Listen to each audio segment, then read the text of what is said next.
어떻게 보면 예정대로 진행했으면 대참사가 났을 일본과 아베 정권을 트럼프가 구해주는 격입니다만 올림픽이 내년으로 연기되면서 신락같이 붙들고 있던 아베 정권의 모든 계획들은 처참하게 부서지게 되었습니다.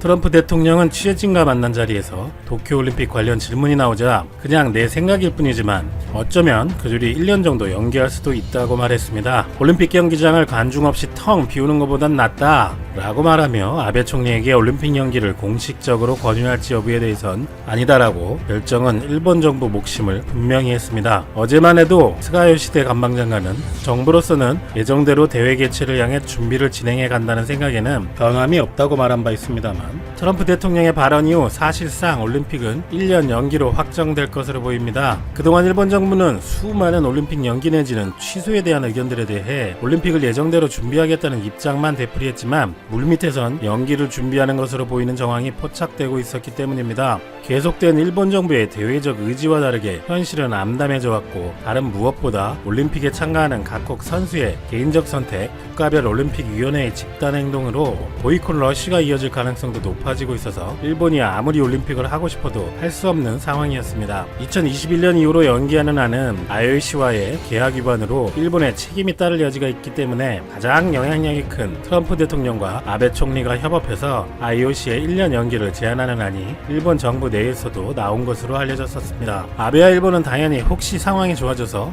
예정대로 7월에 개최되는 것이 최선이고 먼저 취소한다고 할 수 없기 때문에 공식 석상에서 올림픽 강행론을 고수해왔지만 최근 상황에서는 어쩔 수 없이 대안을 찾아야 했을 것입니다. 간혹 얘기되어 왔던 10월 연기론도 미식 프로축구와 NBA 개막, 메이저리그 포스트 시즌 시작 등과 겹치게 되어 회의적이었습니다. 2016년 리오데자네이루 올림픽 때 IOC 수입 51억 달러, 우리 돈 61조 중 방영권 수입이 70% 정도였는데 올림픽이 연기되면 그 수입이 미국 스포츠 쪽으로 분산되어 줄어들 수밖에 없으니 IOC도 가을 연기를 받아들이지 않을 것이라는 예상이 우세했습니다. 2년 연기도 동계올림픽과 같은 해에 열리게 되고 또 월드컵과 겹쳐버리는 문제, 기존 시설의 유지 보수 등 재반 비용이 시간이 갈수록 계속 올라가는 부담이 있기 때문에 그나마 가장 나은 것이 1년 연기일 것입니다. 그래서 또 하나의 문제인 IOC와의 계약 문제를 영향력이 가장 큰 트럼프의 도움을 받아 아베와 공동 제안해서 넘기려 하고 있는 것으로 보입니다. 이럴 때 보면 트럼프가 막무가내일 때도 많은데 유럽을 모두 막으면서도 한국은 완화해야 한다고 하기도 하고 얄미운 아베지만 아베도 도와주고 하네요. 뭐 아베는 말도 잘 듣고 옥수수도 많이 사니까 트럼프가 또 부려먹으려면 이럴 때 좀 도와줘야죠.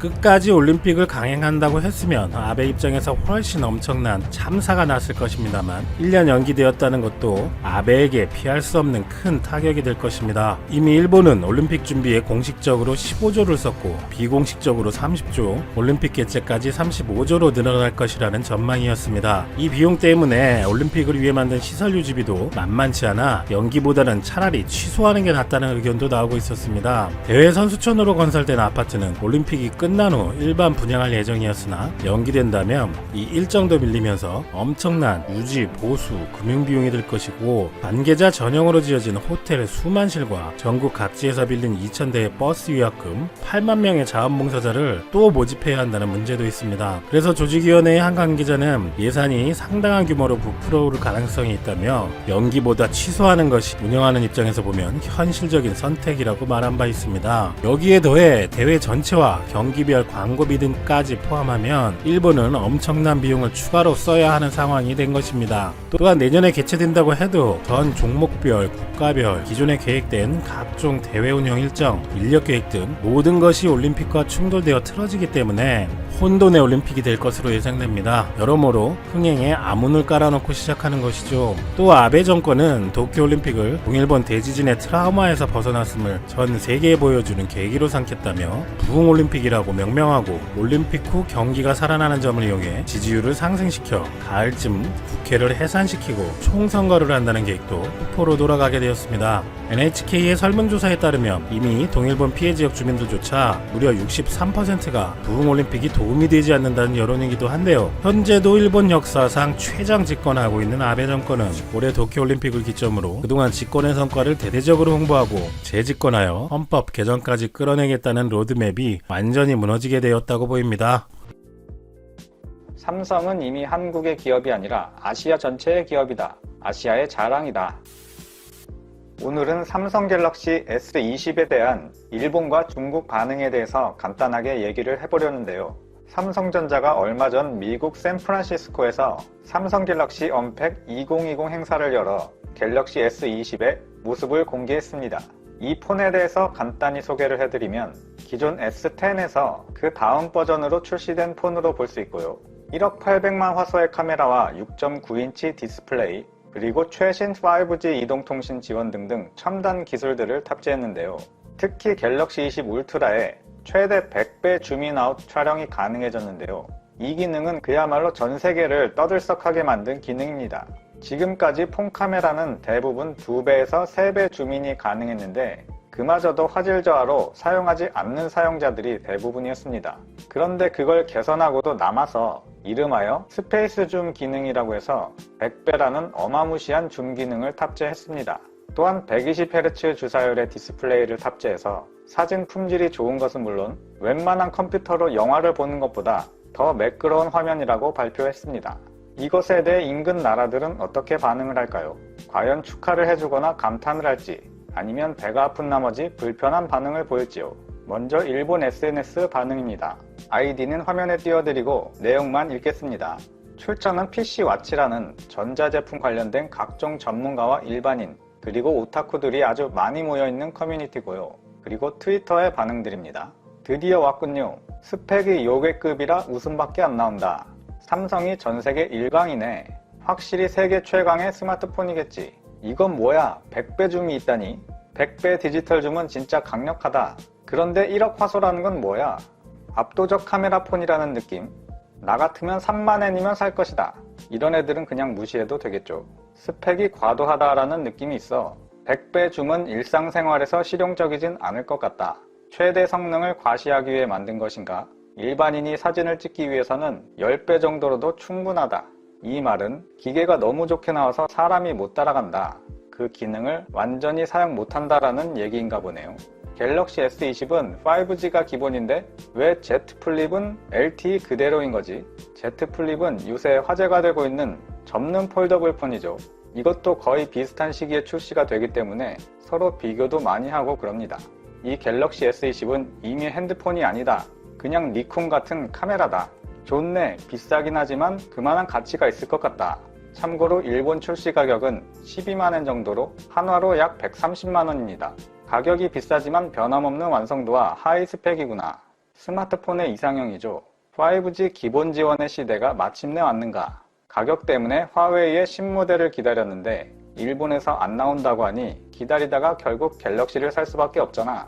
갤럭시 시리즈 좋다. 저가로 밀어붙여온 핸드폰들이 많았는데 이제 삼성 외의 폰은 안드로이드 폰 안에서의 경쟁이 불가능해질 듯. 올해도 미친 스마트폰을 발표했구나.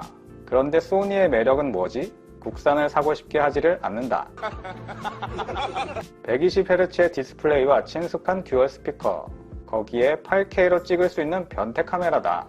참고로 8K라는 건 쉽게 말해서 엄청 화질이 좋다는 얘기고요.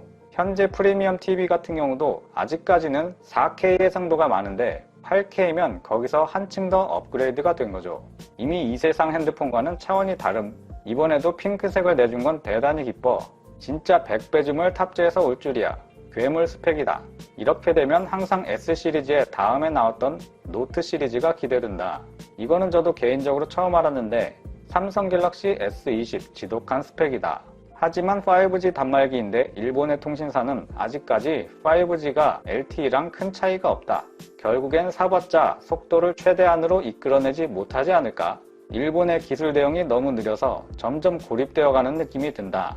100배 디지털 줌 기능을 사용해봤다. 이것은 현미경이냐 망원경이냐? 내 눈에도 보이지 않는 것을 카메라가 보여줬다. 유선 이어폰 꽂는 곳이 없으니 아직까지 사용하는 분들은 주의하시길. 주사율 120Hz인 게 제일 놀랍다. 스냅드래곤 865인이 현존하는 어떤 게임도 이 핸드폰에서 매끄럽게 기동이 될 듯. 얼마 전에 갤럭시 S10을 샀는데 벌써 한물 가버린 거냐. 이렇게 고사양의 스펙인데 오히려 가벼워진 것 같다. 부자가 아닌 것이 아쉽다.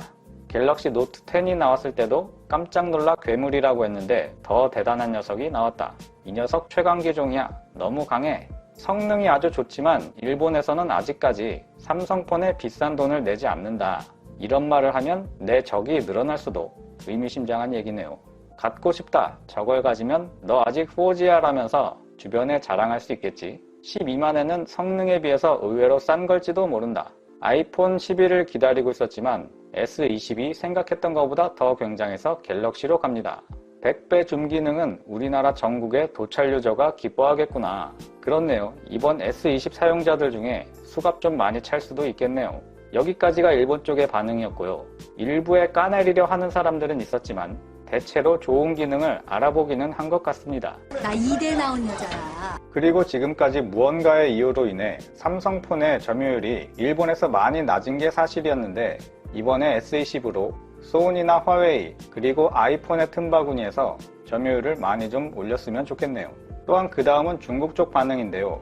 여기서도 역시 S20의 100배 줌 기능이 엄청난 화제입니다. 외계인을 촬영할 생각이냐고 하는 반응이 제일 많았고요. 저도 그렇지만 이쪽에서도 전체 이름을 얘기하는 사람은 한 명도 없었고 다들 줄여서 S20이라고 하네요.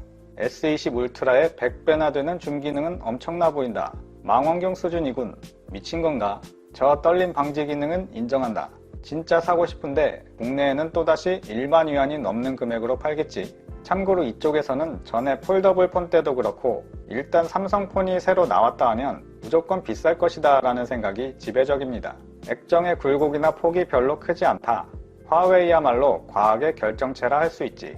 화웨이는 미래에 충전 없이도 이용 가능한 핸드폰을 개발할 것이고 미래의 6G 역시 화웨이가 세계 최초로 개발할 준비를 이미 마쳤다고 한다. 이건 좀 거식 해불제. 그리고 이 얘기는 계속해서 나오는 건데 100배 줌 기능이 이상한 범죄에 이용될 수도 있지 않을까. 멋지다. 나는 돈이 없어 어차피 살 수 없지만 너무 좋은 스펙에 조만간에 이전 버전의 노트 10의 가격이 내려갔으면 좋겠다. 이거 망원경 아니냐? 대단하다. 콘서트 때 아주 쓸만하겠군. P30 프로가 역시 대단하지만 S20은 이것만큼 대단하지 않고 특별한 것도 없지. 참고로 P30 프로란 화웨이 폰을 말합니다. P30 프로보다 성능이 별로인 것 같네. 화웨이보다 기술력이 1년 반 정도 떨어지네. 이렇게 말하는 사람이 꽤 있었습니다. 줌 기능은 이미 S10으로도 충분한데 100배씩이나 나갔다고? 1억 화소로 촬영된 사진이 어느 정도인지 누가 한번 올려봐라. 100배 줌 기능이 이번에 나왔다면 그 다음엔 투시 카메라도 만들어낼 것인가? 달에 사는 외계인이라도 발견하려고 화성도 촬영할 수 있을 듯? 이런 반응은 아주 많았습니다. 이것은 핸드폰계의 황제라고 할 수 있다. 그리고 드물게 이런 사람도 있네요. 삼성은 이미 한국의 기업이 아니라 아시아 전체의 기업이다. 아시아의 자랑이다.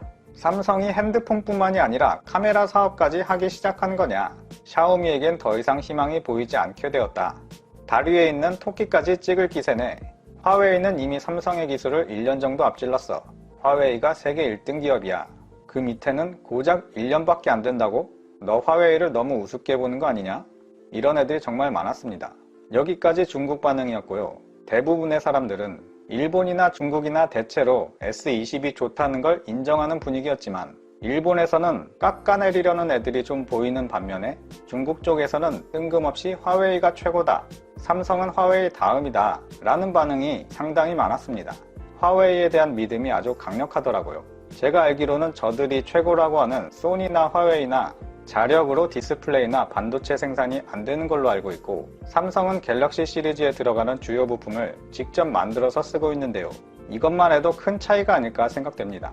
소니 같은 경우는 아직까지는 그나마 자국민이 같은 나라라고 사주는 것으로 연명을 해왔지만 그것도 이제 얼마 못 갈 것 같다는 생각이 듭니다. 왜냐하면 이번 S20이 한 단계가 아니라 두세 단계의 업그레이드가 되어서 나왔는데 사용자들의 눈높이도 그만큼 높아져서 그 다음에 다른 회사에서 나오는 폰도 어느 정도는 스펙을 맞춰줘야 하기 때문이죠. 소니뿐만이 아니라 애플까지도 다음 폰은 성능을 높이기 위해 열심히 좀 해야 할 것 같습니다. 산다는 게 그런 거다. 장난 아니야, 인마. 그리고 마지막으로 여담이지만 아까 삼성이 아시아 대표 기업이라고 하던 글은 고맙긴 한데 나중에 혹시라도 큰 결함이 발견되거나 리콜 사태가 터지기라도 하면 그때도 과연 아시아 모두의 기업이라고 말할 것인지 제일 먼저 돌아서서 욕을 할지. 중앙재난안전대책본부에서 전해드리는 말씀입니다. 2020년 3월 10일 우리나라 전 지역에 코로나19 감염 확진 환자가 늘어나고 있어서 확산 방지를 위해서 자가격리자는 다음과 같은 생활수칙을 반드시 준수를 해야 됩니다. 첫째, 감염병 전파 방지를 위해서 격리 장소 외에 외출을 금지해야 되고요. 둘째, 독립된 공간에서 혼자 생활해야 됩니다. 셋째, 진료 등의 외출이 불가피할 경우에는 반드시 관할 보건소에 먼저 연락을 해야 되고요. 넷째, 가족 또는 동거인과 대화 등의 접촉을 하지 말아야 됩니다. 다섯 번째로 개인 물품을 사용하고 건강수칙을 지켜야 됩니다. 격리 장소를 무단 이탈하거나 격리를 거부를 하면 관련법에 따라서 300만 원 이하의 벌금이 부과될 수 있습니다. 네. 오늘 시사회기 첫 번째 항목은요. 코너에 몰리는 아베 신조입니다. 일본 이야기네요. 그렇습니다. 지금 이제 도쿄올림픽이 어떻게 되느냐 이게 최대 관심사가 됐는데요. 이 WHO가 코로나19 사태 관련해서 팬데믹 선언하면서 도쿄올림픽의 연기 또는 취소 가능성에 계속 힘이 실리고 있는 상황입니다. 여기에 경제적 영향이 가속화되고 사회적 혼란이 가중이 되니까 아베 신조 총리에 대한 비판 여론도 커지고 그러다 보니까 또 여러모로 이제 이어지는 어떤 효과들이 일어나고 있는 상황입니다. 지금까지는 올림픽에 대해서 일본 정부는 계속 한다는 거죠? 그렇습니다. 오늘도 사실 그 정부 대변인격인 스가 요시히데 관방장관이 도쿄올림픽과 패럴림픽 일정에 대해서는 예정대로 대회를 개최할 것이다 이렇게 밝혔는데요. 또 오늘 고이케 유리코 도쿄도지사도 팬데믹 선언의 영향이 없다고는 할 수는 없지만 대회 중단은 있을 수 없다 이렇게 언론에 이제 주장을 했습니다. 하지만 최근에 IOC와 도쿄올림픽 조직위원회 내부에서도 1년에서 2년 정도는 연기를 할 수 있다 뭐 이런 얘기들이 언급된 바가 있어서 이런 것들은 일본 정부가 좀 여론을 비공개적으로 확인하는 그런 과정에 돌입한 게 아니겠느냐 이런 관측이 좀 나오고 있습니다. 언론들의 보도는 어때요? 일단 니혼게이자이가 오늘 보도한 내용이 여러모로 다시 보도가 많이 됐는데요. 일본 정부가 아베 신조 총리와 도널드 트럼프 미국 대통령의 관계를 살려서 이 도쿄올림픽의 1년 연기를 공동 제안하는 방안을 검토하고 있다 이런 내용입니다. 원래 아베 신조 총리는 올림픽의 어떤 성공적인 개최를 동력으로 해서 올 8월 이후에 중의원을 해산하고 총선을 통해서 국적 장악력을 강화한 이후에 자신의 영향력을 최대화한 상황에서 선호하는 후계자에게 총리직을 넘기는 그런 구상을 하고 있던 것으로 알려져 있었는데요. 지금 아베 신조 총리 임기는 2021년 9월까지라고 볼 수가 있거든요. 그래서 1년 연기를 통해서 방금 말씀드린 목적을 일부나마 달성을 할 수 있다라는 얘기로 해석이 되고 있습니다. 뭐 1년씩이 아니라 올해 가을 정도로 올림픽을 연기하는 방법은 안 되나요? 그러면 이제 IOC로부터 중계권을 사들인 미국 방송사들이 곤란해질 수 있다 이 문제가 생기는데요. 어허. 9월부터 10월까지는 미국 프로풋볼 리그 개막 그리고 미국 프로야구의 플레이오프 시즌 이 두 개가 걸쳐 있기 때문에 도쿄올림픽을 가을로 연기할 경우에는 미국 방송사들의 이제 수입이 줄어들 수밖에 없다 이런 지적입니다. 예. 그리고 IOC의 입장에서 봐도 올림픽 관련 수익의 대부분이 지금 중계권료이기 때문에 가을로 이제 연내 연기를 하는 것은 좀 어렵다라는 게 일반적인 분석이라는 것이죠.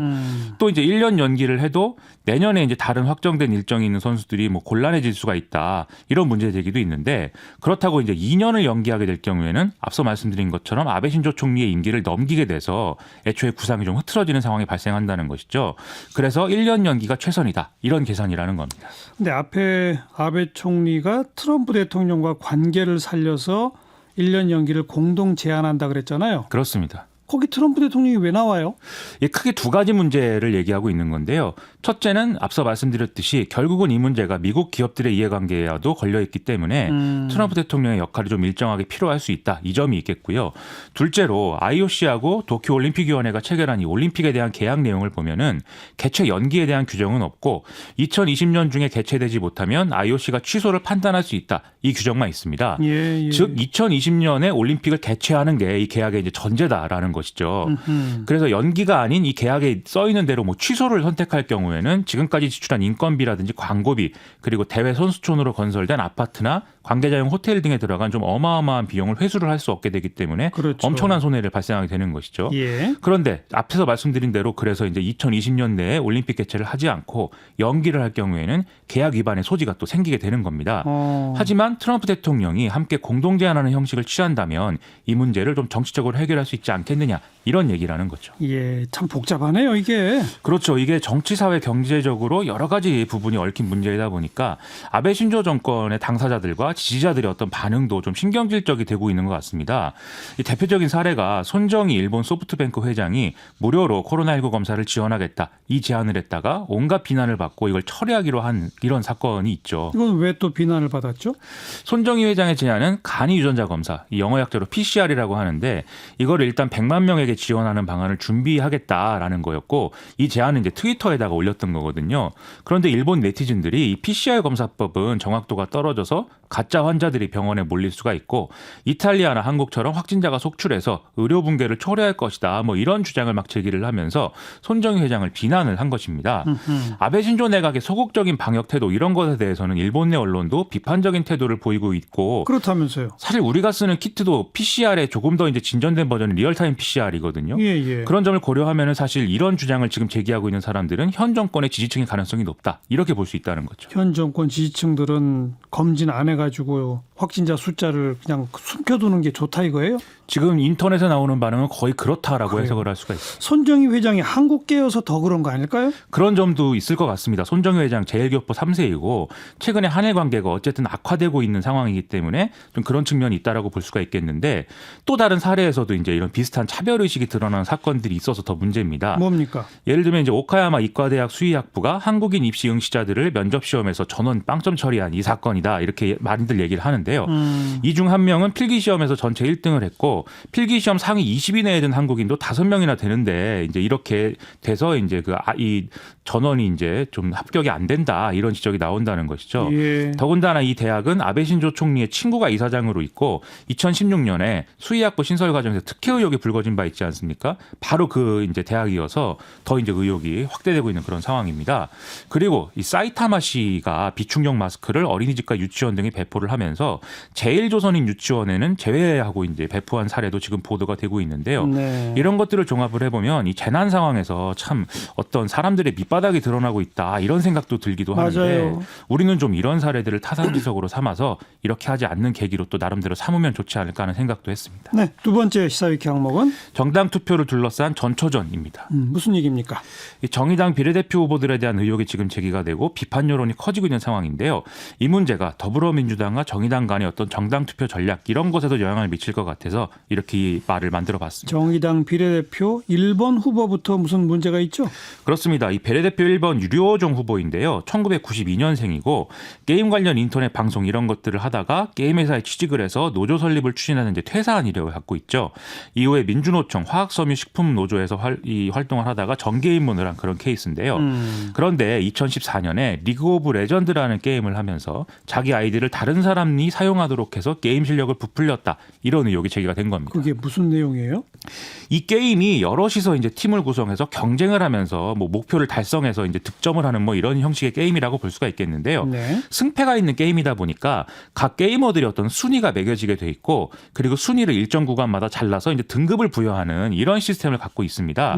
이런 시스템이다 보니까 이 실제로 이 어떤 이용자보다 게임을 더 잘하는 사람이 대신 게임을 해주고 등급을 올려주는 일들이 일어나고 있는데 이 과정에서는 금전거래 이런 것들이 이제 성행하는 이런 사례들이 있다는 것이죠. 그래서 이런 게 의심된다는 것이고 특히 류호정 후보의 경우에는 게임 회사에 입사하는 과정에서도 이 게임 등급 뭐 이런 게임 실력 이런 것에 영향을 좀 기대한 바 있지 않느냐 이런 의혹도 같이 제기가 된 상황이어서 좀 논란이 되고 있습니다. 의혹에 대해서 뭐라고 해명을 했나요? 이 당시에 류호정 후보가 그 자신의 아이디를 다른 사람이 사용하도록 했다는 사실을 과거에 인정했고 사과했다. 하지만 다시 한번 또 사과를 한다. 이렇게 밝혔는데요. 실제 2014년에 사과문 공개와 함께 이화여대 게임 동아리 회장직에서 사퇴를 한 바도 있습니다.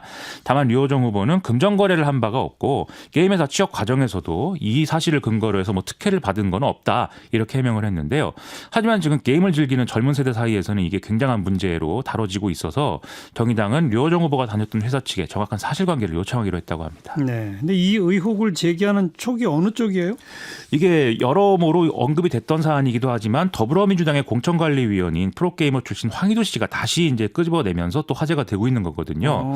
이 황희도 씨는 류호정 후보의 행위가 공정성을 훼손한 것이다라면서 대리 시험이 적발된 것과 같다 이렇게 주장을 한 바 있는데요. 오늘도 이제 이 관련 글을 페이스북에 올렸습니다. 이 청년이나 청소년들에게는 이게 매우 중요한 문제일 수 있는데 기성세대들이 너무 이 문제를 작게 생각하는 것 같다 이런 내용이었거든요. 결국 이런 상황이라면 정치적 맥락을 같이 이제 해석할 수밖에 없게 되는데요. 결국 더불어민주당 지지층 중에 정당 투표는 그래도 정의당에 주겠다라는 유권자들이 있을 수가 있는데 이런 흐름을 좀 단속하는 효과로 이어질 수가 있는 사안이다. 이렇게 볼 수가 있다는 거죠. 네.